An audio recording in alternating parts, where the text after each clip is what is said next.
ఖైదీలందరూ jail జీవితం గడిపిన అనంతరం సమాజంలో సత్ప్రవర్తనతో జీవించాలని ఆంధ్రప్రదేశ్ రాష్ట్ర మహిళా కమిషన్ చైర్పర్సన్ గజ్జల వెంకటలక్ష్మి పిలుపునిచ్చారు. శనివారం ఉదయం నెల్లూరు నగరం భుజభుజ నెల్లూరు సమీపంలోని కేంద్ర కారాగారాన్ని ఆమె సందర్శించారు. ఆమె వెంట రాష్ట్ర మహిళా కమిషన్ సెక్రటరీ వసంత బాల, లీగల్ అడ్వైజర్ పూజిత యాదవ్ ఉన్నారు. ఈ సందర్భంగా మహిళా ఖైదీల యోగక్షేమాలను, వారికి కల్పిస్తున్న వసతి సౌకర్యాలను చైర్పర్సన్ గజ్జల వెంకటలక్ష్మి అడిగి తెలుసుకున్నారు. జైలులో వంటగది, స్టోర్ రూమ్, వైద్యశాలను ఆమె పరిశీలించారు. జైలులో మహిళా ఖైదీలకు కల్పిస్తున్న వసతి సౌకర్యాలను చైర్పర్సన్కు జైలు సూపరింటెండెంట్ రాజారావు వివరించారు.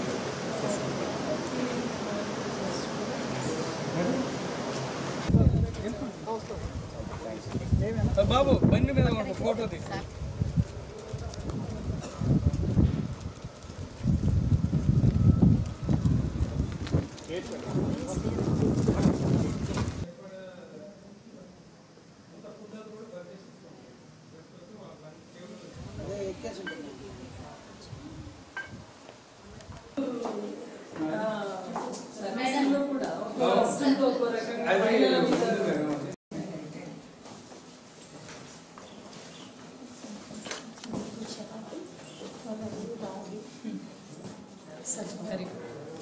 వాళ్ళకి ఎక్స్ప్లెయిన్ చేయాల్సి ఉంటుంది ఎందుకంటే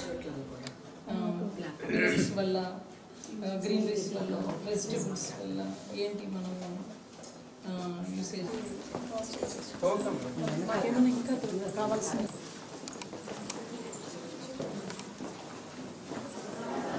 రిమాండ్ ఏమో ఒకటి వరకు లైఫ్ కాన్విక్ట్ యావజ్జీవ కారాగార శిల్పైన మిగిలిన వాళ్ళందరూ కూడా రిమాండ్ కేసు ట్రయల్ నడుస్తుంటుంది. రేపు విజయవాడ తెలుగు వచ్చుగా విజయవాడ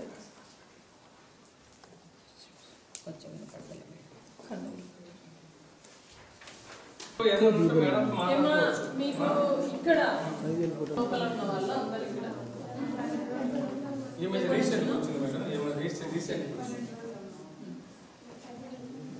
ఇక్కడ కుటుంబాన్ని పోషించడానికి కోసం అది నీతివంతమైన పని కావచ్చు. దాని గురించి ఎవరు భయపడాల్సిన అవసరం ఉండదు. ఎక్కడైనా పొలం పనులకు వెళ్తారు, లేదా బిల్డింగ్ పనులకు వెళ్తారు, ఇంకే పనులకైనా వెళ్తారు. రోడ్డు మీద అర్ధరాత్రి పూట మున్సిపల్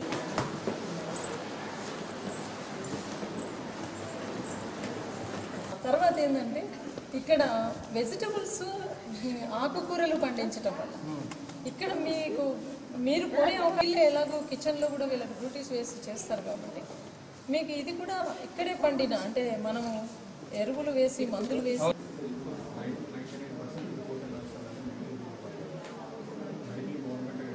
వాతావరణాన్ని మార్చిస్తాయి, మైండ్ సెట్ మారుస్తాయి. ఇలాంటివి ఆలోచనలు ఇవి లాంగ్ టైం కాదు. లాంగ్ టైం ఏవైతే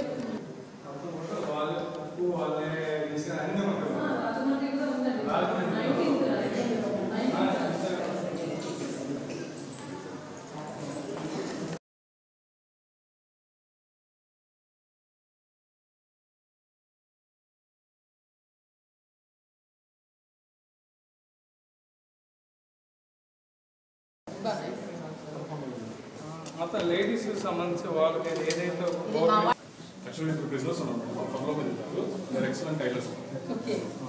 అదే చాలా బాగా వాళ్ళు కుడతారు. At the same time remaining prisoners కూడా వాళ్ళే నేర్పిస్తారు. యాక్టివిటీ ఉండాలి, ఏదో ఒకటి చేస్తుంటారు మేడం. స్కిల్డ్ యాక్చువల్ మేడం మనకి అన్స్కిల్డ్ వచ్చి 160 రూపీస్ ఇస్తారు. 182 రూపీస్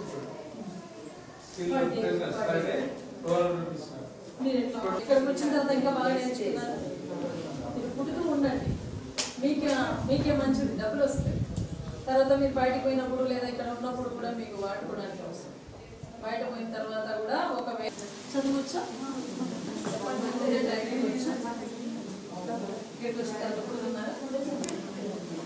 ఎక్కడి నుంచి ఆర్డర్ తీసుకుంటారు.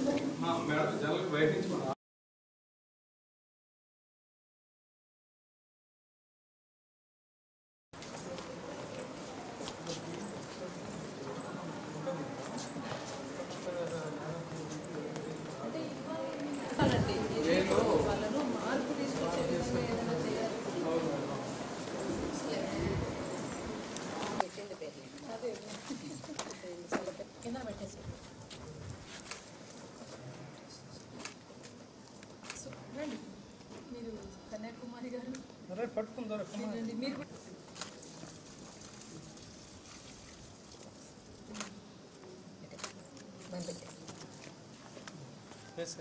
మన పోస్ట్ ఉంది ఖాళీ ఉంది అది మోస్ట్ ప్రాబ్లీ మేము ఫీమేల్ డాక్టర్ని రిక్వెస్ట్ చేస్తాం. అదే already we sent letter to DMH. Okay ఒక ఫీమేల్ కంపల్సరీగా ఉండాలని మేము అవును ఫీమేల్ డాక్టర్ ఉంటే వాళ్ళు పర్సనల్గా చెప్పాలి సార్.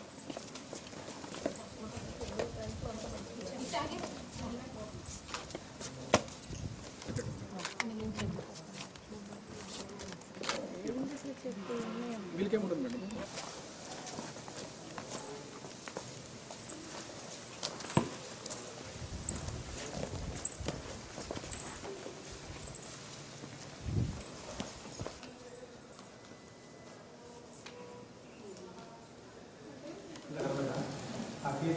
అన్ని బ్యాగులు పంపిస్తారు. ఒక వెహికల్ వస్తుంది, వెహికల్ తీసుకెళ్ళి బ్యాగ్ వెళ్ళిస్తే వాళ్ళు డిస్ట్రిబ్యూషన్ చేసుకుంటారు. ఇదే మనకు ఉమెన్ మొత్తం కూడా మొత్తం ఎక్కించే ప్రిపరేషన్ ఆల్రెడీ అయిపోయింది. మధ్యాహ్నం మళ్ళీ ఇప్పుడు మధ్యాహ్నం ఈవినింగ్ తయారవుతుంది. ఓకే ఇంత కాబట్టి ఇంత సాధ్యం.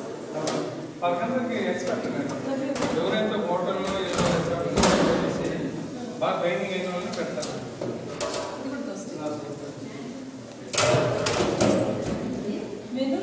మార్నింగ్ లో ఉంటుంది మేడం. మార్నింగ్ టైం ఏమో 37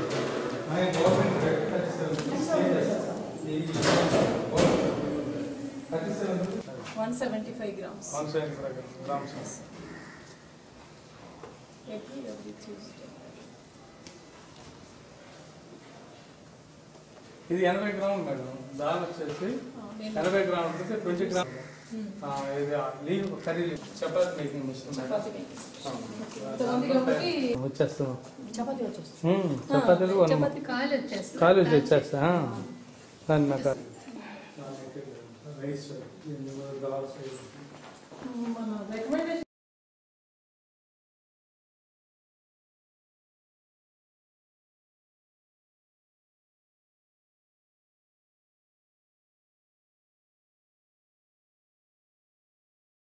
శాంపిల్స్ కూడా నేను పెట్టి పెడుతున్నాను. బయట ఏదైతుందో అదే ఉంటుంది మనకు. సుపీరియర్ క్వాలిటీ తీసుకుంటాం. ఇప్పుడు ఆయిల్ వచ్చేసి మనం అనంతపూర్లో ఉంది మేడం ఫ్యాక్టరీ. అదే గ్రౌండ్ నట్ వాళ్ళు సప్లై ఇస్తుంది.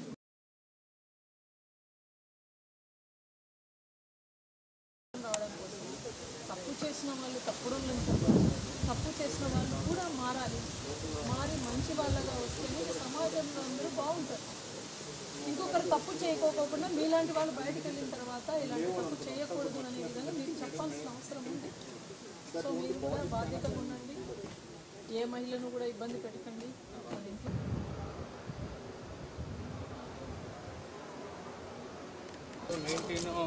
ఇప్పుడు 92, 93 అనుకుంటాం. చిలకలూరు పెట్టడం ఇది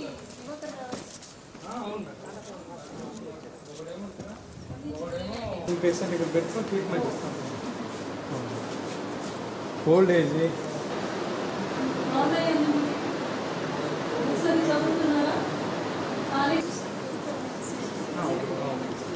ఇష్యూస్ ఉంటే ఇక్కడే పెట్టుకొని ట్రీట్మెంట్ చేస్తాం.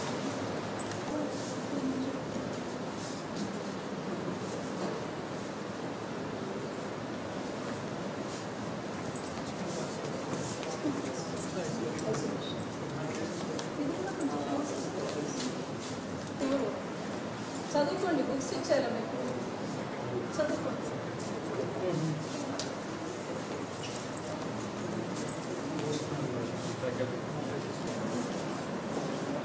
ఏ బుక్ ఇది? చీర బాగా చదువుకున్నారా?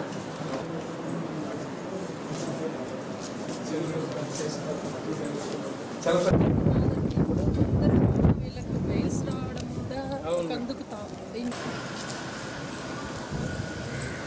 జిల్లా కమిషన్ రాష్ట్రంలోని జైల్స్ సందర్శన చేయాల్సిందిగా, అక్కడ ఉన్నటువంటి వారి సౌకర్యాలు కానివ్వండి, అక్కడ ఉన్న ఖైదీల యొక్క అవసరాలు కానివ్వండి, అదేవిధంగా వారి యొక్క శిక్షాకాలం గురించి కానివ్వండి, వాళ్లకు ఇస్తున్నటువంటి హెల్త్ ఫెసిలిటీస్ పైన కానివ్వండి, వారు ఏదైతే వారి దినచర్యలు ఎలా ఉన్నాయి, వీటన్నింటి మీద కూడా ఒకసారి పర్యవేక్షించవలసిందిగా ఆంధ్రప్రదేశ్ రాష్ట్ర మహిళా కమిషన్ను మరి కోరడం జరిగింది. వారి ఆదేశానుసారమే మనం ఆంధ్రప్రదేశ్ రాష్ట్రంలో ఉన్న జైల్స్ నందటినీ కూడా సందర్శిస్తున్నాము. అక్కడ ఏవైతే ప్రిజనర్స్కు సంబంధించిన ఫెసిలిటీస్ అన్నీ ఉన్నాయా, లేకపోతే ఏం అవసరం లేదు, వారి సమస్యలు వాళ్ళ ప్రాబ్లమ్స్ ఏమైనా ఉన్నాయా, లేదంటే ఇంకేమైనా మన రికమెండేషన్స్ అవసరం అవుతాయా ప్రిజన్స్కి. సో వీటన్నింటి మీద కూడా పర్యవేక్షించడం జరిగింది. నిన్న కడప జైలుని కూడా సందర్శించాము. అక్కడ ఉన్న ప్రిజనర్స్తో కూడా మాట్లాడడం జరిగింది. అక్కడ ఉన్నటువంటి సదుపాయాల గురించి కూడా చూడటం జరిగింది. అదేవిధంగా ఈరోజు నెల్లూరు జిల్లా నెల్లూరు కేంద్ర కారాగారము, అదేవిధంగా ఉమెన్ ప్రిజన్ రెండు కూడా మేము ఈరోజు పర్యవేక్షించాము. అన్నీ కూడా ఇక్కడ ఉన్నటువంటి ప్రిజనర్స్కి ఎటువంటి శిక్షణ ఇస్తున్నారు, వారి ఆరోగ్యం పట్ల వారి దినచర్యలు ఏ విధంగా ఉన్నాయి, అదేవిధంగా ఆహారం ఎలా ఉంది, వారి హెల్త్ చెకప్స్ ఎలా తీసుకుంటున్నారు, వారి శిక్షణలు ఎవరి ద్వారా అందిస్తున్నారు, వీటన్నింటినీ చూడడమే కాకుండా పరిసరాల పరిశుభ్రత కూడా చాలా ప్రధానమైనది. కాబట్టి పరిసరాలన్నీ కూడా పరిశుభ్రతగా ఉన్నాయా లేదా, ప్లాంటేషన్ అన్నది చాలా ఇంపార్టెంట్. ఇక్కడ చెట్లు కూడా చాలా ఇదిగా ఉంది. అదేవిధంగా హెర్బల్ ప్లాంట్స్ కూడా, కొన్ని హెర్బల్ ప్లాంట్స్ కూడా ఆల్రెడీ ఈ ప్రాంగణంలో ఉన్నాయి. అదేవిధంగా ఎక్కడైతే ప్రిజనర్స్ అందరూ కూడా సమావేశము కూర్చోవటానికి కానీ, వారు ధ్యానం చేసుకోవడం కానివ్వండి, లేదంటే లైబ్రరీలో ప్రశాంతంగా వారి యొక్క పరివర్తన చెందే విధంగా చదవాల్సిన పుస్తకాలకు సంబంధించి కూడా ఇక్కడ లైబ్రరీలో చూడడం జరిగింది. అనేక రకాలైనటువంటి ఆధ్యాత్మిక, అదేవిధంగా మనకు విజ్ఞానానికి సంబంధించిన పుస్తకాలను కూడా అమర్చడం జరిగింది. సో ఇవన్నీ కూడా జైల్స్లో అన్నీ కూడా బాగా ఉన్నాయి. ఇంకా ఏమైనా కావాల్సినటివి ఉన్నవి అన్నవి కూడా మేము నోట్ చేసుకోవడం జరిగింది. వీటన్నింటినీ కూడా నేషనల్ కమిషన్ ఫర్ ఉమెన్కు పంపి అక్కడి నుంచి కూడా ఏదైతే మన సుప్రీంకోర్టుకి సజెషన్స్ను పంపుతాము, లేదు అన్నీ బాగున్నాయి అన్నా కూడా మరింత ఏదైనా సరే అందించాల్సింది ఉంది అంటే తప్పకుండా ఆ విషయాలలో కూడా చూస్తాము. ముఖ్యంగా ఉద్దేశం ఏంటంటే, మహిళా కమిషన్స్ ఉద్దేశం ఏంటి అంటే, మహిళలు కొన్ని నేరాల వల్ల వారు పరివర్తన చెందిన జైళ్లలో జీవితకాలం మగ్గిపోతున్నారు. కుటుంబ వ్యవస్థ అన్నది వారి చేసిన ఒక చిన్న తప్పును సరిదిద్దుకోలేక, వారు విచక్షణ కోల్పోయి చేసిన తప్పుల వల్ల కూడా కుటుంబము ఛిద్రమైపోతుంది. కాబట్టి కుటుంబ వ్యవస్థ అన్నది కూడా మన దేశంలో అత్యంత ప్రాధాన్యత కలిగి ఉంది. సో వారిని పరివర్తన చెందే విధంగా తయారు చేయటమే కాకుండా, బయటకు వచ్చిన తర్వాత ఒకవేళ వాళ్లకు ఉన్నటువంటి వివక్ష ఏదైనా ఉంటే కూడా వారు స్వతహాగా వారి కాళ్ళ మీద వారు నిలబడి, వాళ్ళు ఏదైతే స్వశక్తితో ఇక్కడ ఏదైతే స్కిల్ డెవలప్మెంట్స్, ఏవైతే స్కిల్స్ నేర్పించి పంపిస్తామో, బయటకు వచ్చిన తర్వాత కేంద్ర రాష్ట్ర ప్రభుత్వాలు ఏదైతే స్మాల్ స్కేల్ ఇండస్ట్రీస్ ద్వారా కానివ్వండి, లేదంటే చిన్న చిన్న కుటీర పరిశ్రమలు లాంటివి, చిన్న చిన్న షాప్స్ లాంటివి పెట్టుకుని అయినా సరే వాళ్ళు జీవనోపాధి పొందే విధంగా జైల్స్లో శిక్షణ ఇవ్వడం జరుగుతుంది. సో ఇవన్నీ చూసిన తర్వాత తప్పకుండా ఇలాంటి వాళ్ళు బయటకు వచ్చిన తర్వాత మహిళా కమిషన్ నుంచి కూడా తోడ్పాటును అందించాలి. వారికి కూడా కౌన్సిలింగ్ సెంటర్స్ లాంటివి ప్రొవైడ్ చేయాలి అన్నది కూడా మా దృష్టిలో ఉంది. సో వీటన్నింటి మీద కూడా కొంతమంది ఎన్జిఓస్ని కూడా ఇన్వాల్వ్ చేస్తున్నాము. ఎన్జిఓస్ ద్వారా కూడా కౌన్సిలింగ్స్ జరుగుతాయి. అదేవిధంగా ఎన్జిఓస్ ద్వారా కొన్ని సేవా కార్యక్రమాలు వీరు బయటకు వచ్చిన తర్వాత చెప్పారు, నాకు సూపరింటెండెంట్ గారు చెప్పారు, వారికి ఒక సేవింగ్ అకౌంట్ కూడా ఉంటుంది. వారు ఏదైతే ఇక్కడ పని చేస్తారో ఆ పనికి సంబంధించి గార్డెనింగ్ కానివ్వండి, కుకింగ్ కానివ్వండి, ఇంకే పని చేసినా దానికి సంబంధించి టైలరింగ్ ఉంది. వాళ్ళు ఇక్కడ ఏవైతే వాళ్ళు స్టిచ్ చేస్తారో వాటిని బయటికి పంపించి వాటి ద్వారా వచ్చే మనీని, వాటిని సేల్ చేసిన ద్వారా వచ్చే మనీని కూడా వాళ్ళకు బ్యాంక్ అకౌంట్స్లో, అదేవిధంగా వాళ్ళ ఏవైనా నిత్యావసరాలు ఏవైనా ఉంటే వాటిని వాడుకునే విధంగా చేస్తున్నారు. ఆ విధంగా చేయటం కూడా వారు బయటికి వెళ్ళిన తర్వాత ఫైనాన్షియల్ సపోర్ట్ అన్నది వాళ్ళు కొద్ది కాలం పాటు దీన్ని ఉపయోగించుకునేలాగా చేసే చర్యలు కూడా నిజంగా చాలా అద్భుతంగా ఉంది. ఇలాంటి ఒక మంచి వ్యవస్థ నడుస్తోంది అన్నది మహిళా కమిషన్ గమనించింది. కాబట్టి ఇంకా ఏవైనా కావాల్సినవి ఉన్నా కూడా వాటన్నింటినీ కూడా నివేదిస్తూ మేము నేషనల్ ఉమెన్ కమిషన్కి రాష్ట్రంలో ఉన్న అన్ని జైల్స్ను సందర్శించిన తర్వాత రిపోర్ట్ పంపడం జరుగుతుంది.